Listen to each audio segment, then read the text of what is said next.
Yes, watu wangu, I've never imagined that one day I will believe that Raila Odinga is a con man.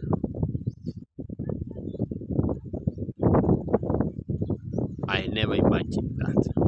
Na sikutarajia. Na before 2024, I believe that Raila Odinga is the best thing or is the best person who can lead this country. To my shocking, right now, I believe that Raila Odinga does not deserve. And congratulations, because what he has done, ukiangalia kwenda nyuma, inakuonyesha vitu mingi sana. First, I want to seek an apology or send my apology to Kikuyu Nation. What Kikuyu saw 40 years ago, sisi wengine hatungeona. Kikuyu believe that Raila Odinga is a no-go zone. Sometimes nilikuwa nasikia Wakikuyu wengine wakituambia Wajaluo walete mtu mwingine tumpigie kura, lakini si Raila. So nilikuwa nashindwa watu wanaowaona Raila ndio mtu anafaa kupigiwa kiti. Kumbe Wakikuyu waliona mbele na wanajua mengi. Na kufika saa hii Wakikuyu washaona 50 years ahead. Because ukisikia wakisema Matiang'i, they know the person who is good for this country.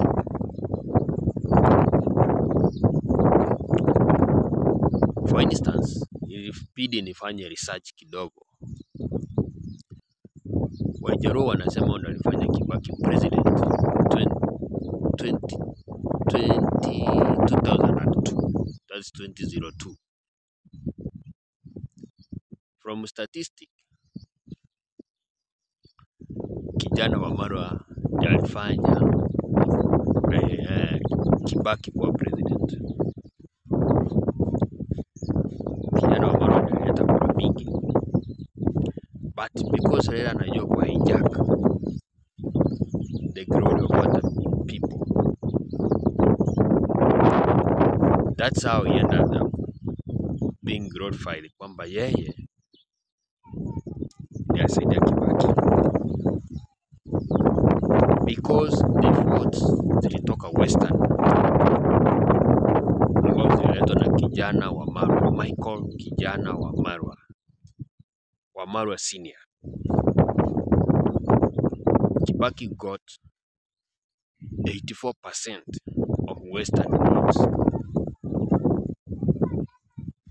which was almost 900,000. In Nyanza, Kibaki got 47, Nyachai got 34, and Uhuru got the rest. So, if not kura za 2002,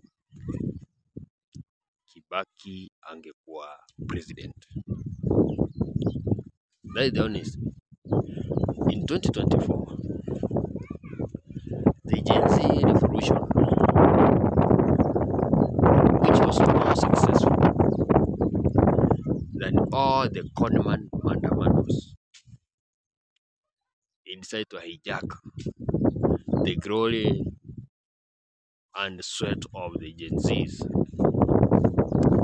I'm speaking as a millennial, because for now, millennials and the Gen Z, we believe that we have two people to deal with. We have Raila Odinga and we have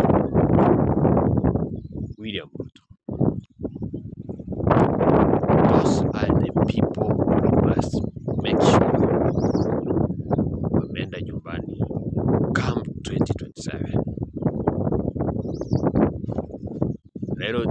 Odinga thinks that because he managed to slow down the movement, he thinks he will slow down the revolution of 2027. Unfortunately, before 2027, there's some people, some quarters, which are going to be orphans, political orphans. Very soon, there is a group which is going to be left vulnerable. They will cry like children because they will be exposed. They will be orphans, political orphans, very soon. Take that to the bank. Even William Ruto, even will manage, because the finance bill of this year might take Ruto home. Whatever he has done with ODM, they have scrubbed the school exam fee. They have increased VAT from 16% to 18%, which will affect every commodity, everything across. People with the pay slip pay has been increased because Uhuru Kenyatta left it at 24%. At the moment, they are proposing 37.5%. Already, there's an added tax for newborns. So kama Waluya wenye mnazaana talipa taksi mingi.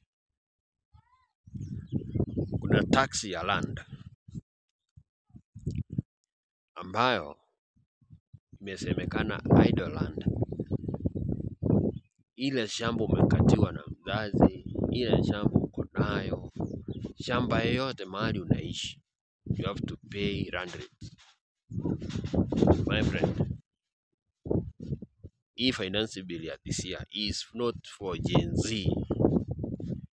The finance bill of this year is across the age. Tutoke nje wote, tupinge the finance bill 2025. If not so, Ruto is messing with the life, our lives, our children's lives, our grandchildren lives. So, very soon, we are telling the government to drop that finance bill in totality. The money they are collecting now in Ibiwa, yet they are adding more money to lipe pesa mingi badala ya kuiba. We reject the finance bill 2025. Okay?